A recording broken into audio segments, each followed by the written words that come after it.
It is notable that India had given inputs about the TRF in the half-yearly report to the monitoring team of the UN's 1267 Sanctions Committee in May and November 2024, bringing out its role as a cover for Pakistan-based terrorist groups. Earlier too, in December 2023, India had informed the monitoring team about Lashkar and Jaish-e-Mohammed operating through small terror groups such as the TRF. Pakistan's pressure to remove references to TRF in the April 25 UN Security Council press statement is notable in this regard.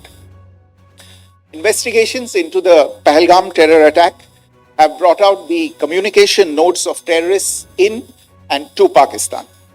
The claims made by the Resistance Front and their reposting by known social media handles of the Lashkar-e-Taiba speak for themselves.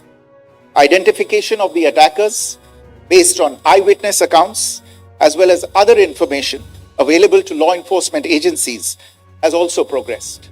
Our intelligence has developed an accurate picture of the planners and backers of this team. The features of this attack also tie in with Pakistan's long track record of perpetrating cross-border terrorism in India, which is well documented and beyond question. Pakistan also has a well-deserved reputation as a haven for terrorists from around the world, with internationally proscribed terrorists enjoying impunity there. In addition, Pakistan has been known to willfully mislead the world and international forums, such as the Financial Action Task Force, on this issue. The Sajid Mir case, in which this terrorist was declared dead and then, in response to international pressure, brought back to life, found alive and arrested, is the most glaring example. The latest attack in Pahalgam has understandably generated deep anger in Jammu and Kashmir and in other parts of India. Following the attacks, the government of India naturally responded with a set of initial measures relating to our engagement with Pakistan.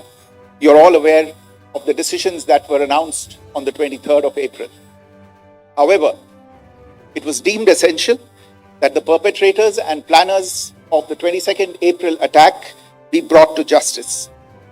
Despite a fortnight having passed since the attacks, there has been no demonstrable step from Pakistan to take action against the terrorist infrastructure on its territory or on territory under its control.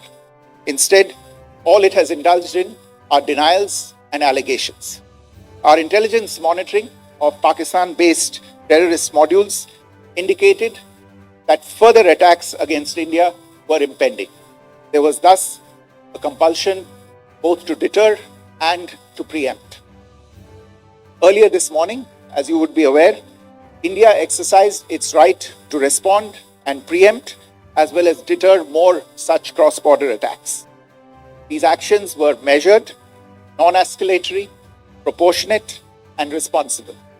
They focused on dismantling the terrorist infrastructure and disabling terrorists likely to be sent across to India.